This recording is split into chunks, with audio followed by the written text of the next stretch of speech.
Swim Channel TV em nome da Speedo. Speedo é a maior marca da natação brasileira e é a primeira vez que eu tenho a oportunidade de conversar com o head coach da seleção brasileira, Felipe Domingues. Campanha muito positiva no Campeonato Mundial de Budapeste, já saíram os critérios para classificação para os Jogos Olímpicos de Paris. É a hora da gente conversar. Seja muito bem-vindo, Felipe. Boa tarde, coach, tudo bem? É um prazer sempre estar falando, né, da natação brasileira, né, falar ainda mais desses assuntos importantes, que é um balanço geral do último Mundial que foi realizado em Budapeste 2022, e também falar um pouquinho sobre os índices fortíssimos para a participação dos Jogos Olímpicos de Paris 2024. Se a gente começar a fazer um balanço, a gente tem que começar exatamente pela campanha muito positiva que nós tivemos em Budapeste. Eu lembro até que essa acabou sendo uma campanha que até aumentou as nossas expectativas, porque, para mim, vamos considerar de que, se a gente for falar uma análise mais crítica, a ponto de que não tenha sido um dos campeonatos mundiais mais fortes, quando eu falo de oitavo, de 16º lugar ou coisa parecida, não nas primeiras colocações, que foi um mundial forte, você há de considerar que houve um percentual de melhora de tempos muito expressivo na seleção brasileira. E aí sim, é o segundo maior número de finais, ou seja, contempla não só o fato de ter nadado melhor, como ter conseguido resultados efetivos. Sim, né? Eu fiz um estudo até no relatório final que eu mandei para a CBDA e para o POB, e a gente pode ver que nesse estudo a taxa de evolução de alguns atletas é impressionante, né? A gente tem um exemplo da Beatriz Gisotti. A Beatriz Gisotti melhorou 2,09% do tempo que ela fez na seletiva no Troféu Brasil. Aí a gente faz um recorte, então pega o Mundial de Budapeste, e essa melhora de 2% é algo impressionante dentro de um cenário de uma natação de alto rendimento. Giovana Diamante também no 100 borboleta. Então, Guilherme Costa, né, impressionante a melhora, deu 1,8% de melhora quando ele conquistou a medalha de bronze, né? Então, a gente vê muito potencial nessa seleção brasileira, né?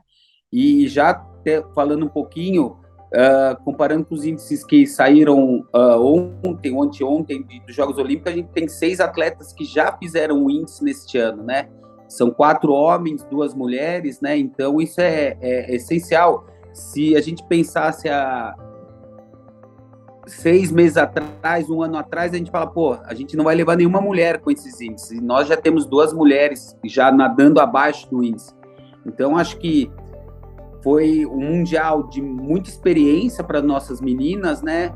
Lógico que tem uns pontos de atenção aí no nosso masculino, que atingiram o nível e não nadaram dentro da nossa expectativa, então é um ponto de atenção, então tá sendo observado isso, mas a melhora foi muito grande, várias finais, 2 revezamentos femininos, 2 masculinos, um misto, né? O 4x200 masculino excelente, disputando a prova do começo ao final, o 4x100 livre, misto também, muito boa prova. Então tivemos gratas surpresas, assim, Ana Vieira abrindo o revezamento para melhor marca pessoal, Stephanie Baldutini impressionante, mesmo com a troca de técnico, aquela competição em Rosário, Dengue, ela foi lá e nadou para os melhores tempos, Giovana Diamante. Então, Fernando Scheffer, dentro da competição, ele se recuperou, abrindo muito bem o revezamento. Bruno Fratos também, mesmo não classificando para a final, nadou por um bom tempo, 21,62. Então a gente teve gratas surpresas, isso falando em provas olímpicas. Não podemos esquecer de Nicolas Santos, né? Meu atleta, mas acho que a natação mundial agradece que ele esteja aí competindo. Sem dúvida. Que é impressionante. 42 anos, a gente estava... Antes da final, a gente estava trabalhando, corrigindo e colocando assim que você tem que nadar, e chegou na final, ele fez o que foi programado e foi vice-campeão do mundo. Muito legal. Você mencionou várias coisas aí que merecem uma repercussão. Uma delas é o fato do percentual de melhora, né? A gente até conversou já anteriormente, eu dizia a você que Estados Unidos e Austrália trabalham com um percentual de 30% do season best, né? Isso é o melhor da temporada, né? Não com o personal best, né? E eu imagino que você já deve ter quantificado, e eu imagino que nós atingimos esse percentual, ou talvez melhor do que isso, não? Melhor do que isso, coach, melhor do que isso. Eu fiz uma tabela, depois eu mando para você, para um perfil da nossa seleção, e a gente atingiu, sim, se eu não me engano, eu não tenho os dados aqui, acho que chega até 40% da melhor tempo da temporada, assim. Então a gente conseguiu, eu acho que dentro da temporada, esse recorte, como eu falo, esse recorte pequeno, que é do Troféu Brasil, aí teve o Mare Nostrum e teve o Mundial, então a gente atingiu, sim.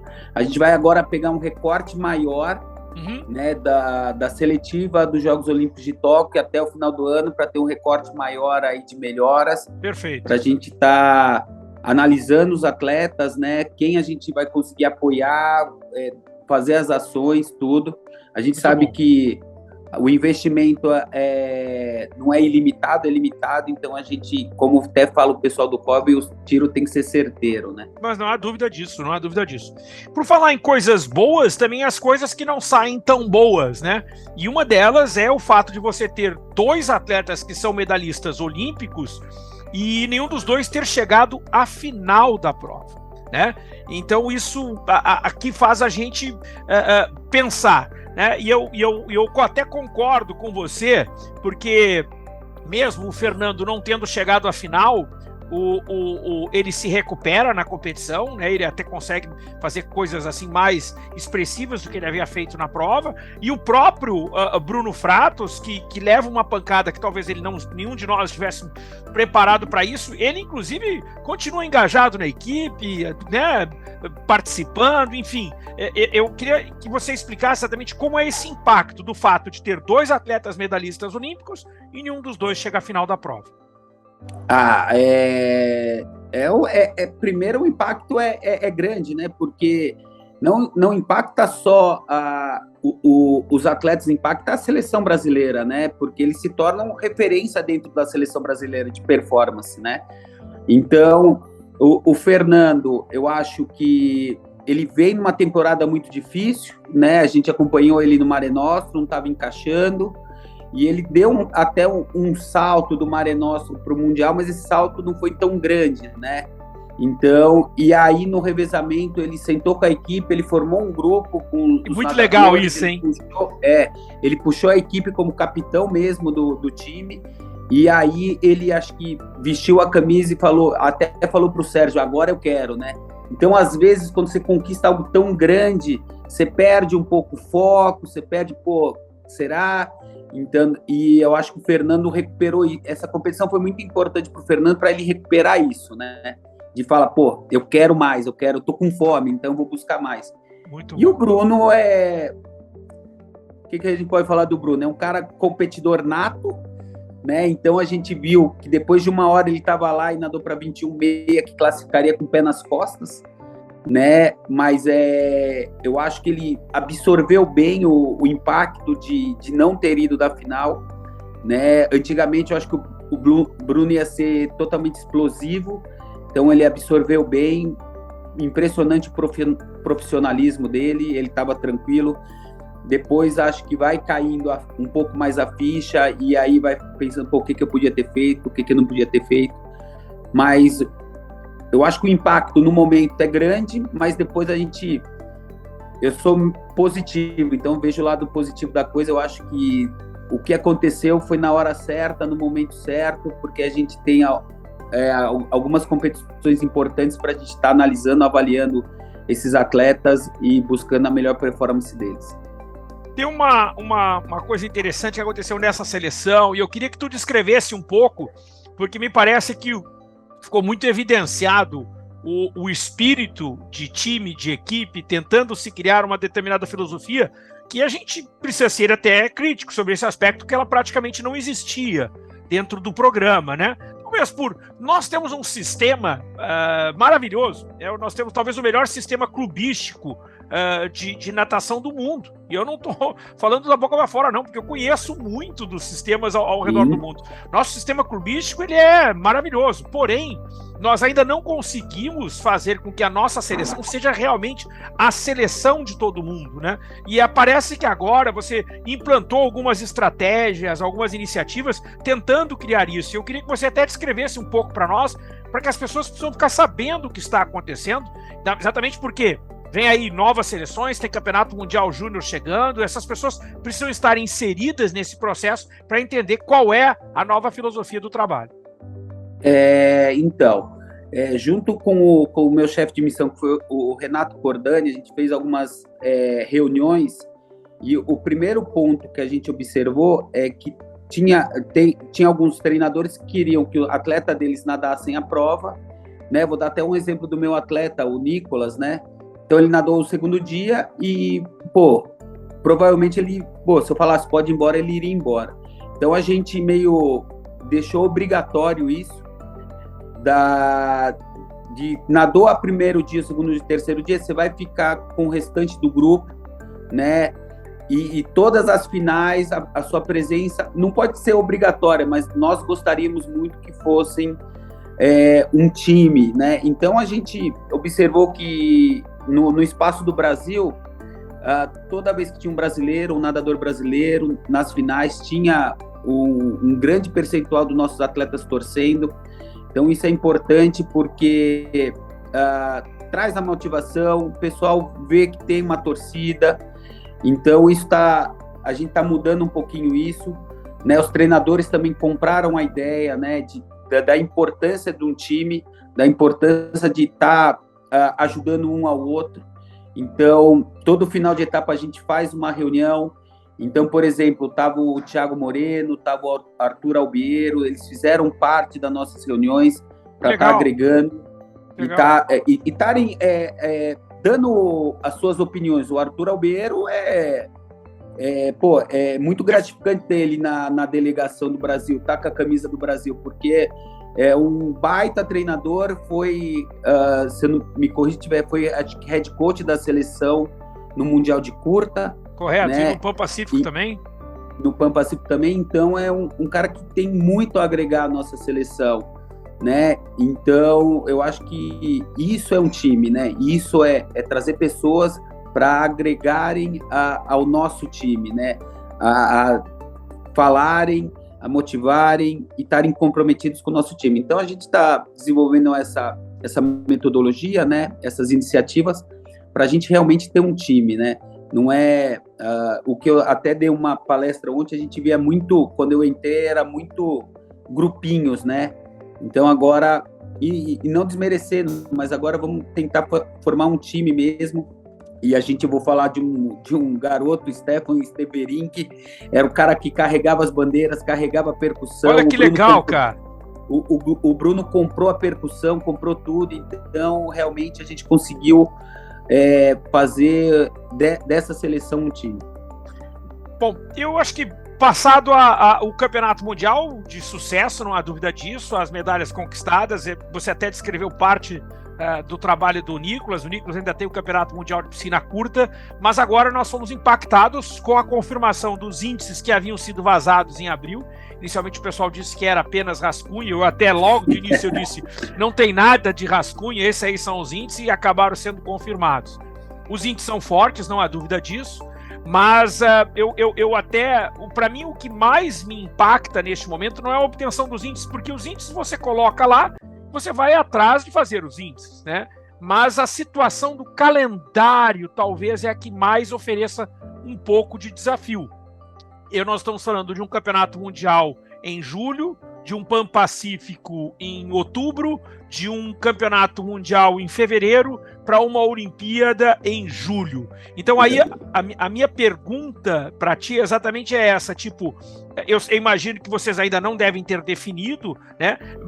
E nós viemos, vamos dizer assim, são 5 anos de seletiva única, montada na minha opinião, com sucesso. Acho que já está até configurado, as pessoas já aceitaram que a seletiva única é o nosso caminho mesmo. Mas a minha pergunta para ti como você viu, primeiro, a divulgação dos índices e os critérios. E depois, na sequência, analisar o que tipo de abordagem você acha que a natação brasileira vai ter que fazer dentro desse novo cenário. Primeiro, em relação aos índices, né, eu também tive a mesma opinião que a sua, coach, se isso saiu, não é engano, né? Talvez tenha sido engano a publicação dos índices, mas eu já... E falo, sinceramente, eu gostei dos índices, eu acho que você puxa a régua da natação mundial para cima, então faz os nossos atletas, que às vezes estão mais tranquilos na zona de conforto, estarem atentos aos índices, estarem buscando dentro da seletiva a melhor marca pessoal, né? Então eu gostei, eu acho que a gente tem que trabalhar as próximas seletivas com esses índices, né? Próximo desses índices, então a gente tem que começar a pensar na seletiva, mas vindo para um campeonato mundial de Fukuoka, vindo para um Pan-Americano, que vai ser em outubro, né? Então, eu gostei bastante e eu acho que nossos atletas têm totalmente capacidade, potencial e talento para estarem fazendo os índices e até melhor que os índices, né? Então, a gente consegue levar uma seleção, como eu falei até no início dessa entrevista, a gente já tem 6 atletas abaixo do índice, e acho que até o final do ano a gente vai ter mais uns 6 atletas aí nadando abaixo desses índices, né? E em relação ao calendário, a gente não teve uma reunião ainda. Eu vou ter uma reunião amanhã com o Renato Cordani e com o Gustavo Tsuka. A gente vai traçar algumas sugestões para levar para o Conselho de Alto Rendimento Nacional, tanto em relação a critérios, tanto em relação a datas de seletiva, né, para estar unindo esforços para a gente conseguir levar tanto para Fukuoka, como para Doha e como para os Jogos Olímpicos a melhor seleção possível, né? A gente viu que, por exemplo, os revezamentos de Doha vai classificar uma parte e em Fukuoka são os 3 primeiros, correto isso, coach? Correto. Isso mesmo, né? Então, a gente tem que ser realista que é muito difícil a gente estar entre os 3 primeiros do mundo. Perfeito. Né? Então, eu acho que Fukuoka é importante para nossas provas individuais, não que a gente não vá levar o revezamento, porque a gente tem um 4x200 masculino voando. Então, é uma oportunidade, oportunizar esse 4x200 nadar novamente em altíssimo nível, né? E Doha, sim, o objetivo é levar os revezamentos para buscar essa vaga nos Jogos Olímpicos de Paris. Você sabe que tem uma coisa interessante em relação aos revezamentos, que nós dois conversamos, inclusive, pós-Tóquio, né? E eu dizia para você, nós estamos falando lá de, acho que foi setembro de 2021 que nós conversávamos, e eu dizia para você que a filosofia do revezamento era provavelmente o grande caminho olímpico, né? E eu até explicava, né, que a prova individual são 2 atletas por país, no revezamento tem 1 atleta por país. Então o caminho para as mulheres sempre é mais fácil no destino dos revezamentos. Porém, embora atualmente você não se necessite especificamente de que as meninas tenham nem a marca B, que agora está fortíssima, para nadar o revezamento, né? Você nem precisa ter mais isso, você tem limitadas vagas das provas de revezamento. Então, o ponto que eu quero chegar você pode, inclusive, ter os revezamentos classificados, vamos dizer que a gente entra nos revezamentos classificados, mas a gente pode, inclusive, correr o risco de ter o revezamento classificado e não ter as atletas para fazerem parte do revezamento. Você tá entendendo? Então, Entendi. E isso vai obrigar você, inclusive, a quantificar qual o revezamento que vai estar na frente, qual o revezamento tem mais chance. Essa é a ideia. Até mesmo puxar, por exemplo, para participar do revezamento X, uma atleta tem que ter a marca B, né? Por exemplo, para Fukuoka, né? Então, isso é uma ideia que eu vou levar para o conselho, para a gente estar aumentando a régua desses revezamentos também.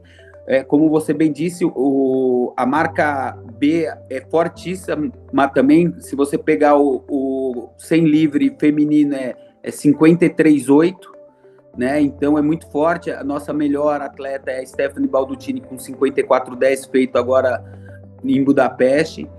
Então a gente tem que pensar nisso sim, quantificar, ver o melhor revezamento, né? Para a gente, como eu falei, dar o tiro e dar o tiro certeiro para o desenvolvimento da natação.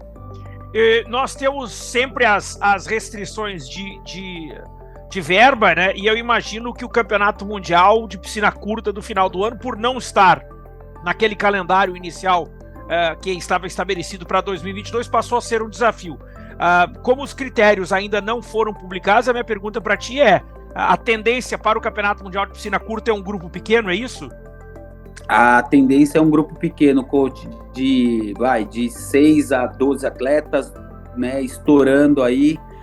Então, a gente tem falado com o COB também, para ver o que é possível dentro da verba orçada aí. A gente sabe que ir para a Austrália é muito caro, né? Então, a gente vai puxar os índices, né, fortes, né, para a gente tá publicando possivelmente na semana que vem, para a comunidade estar sabendo, né? Mas os índices vão ser fortes, sim, e sempre buscando os atletas que estiverem na seleção, buscando finais e medalhas. Sensacional. Felipe Domingues, mais uma vez, parabéns pelo grande resultado da seleção brasileira, em especial do Nicolas Santos, trabalho que deve ter sido arquitetado ali no plano, uma coisa assim fantástica, um resultado que só nos orgulha muito pela conquista do Nicolas, da seleção brasileira, e que muitos resultados venham pela frente. Obrigado, coach. Eu que agradeço esse espaço. É sempre importante estar falando da natação, da seleção brasileira, do que a gente está fazendo para a comunidade estar sabendo.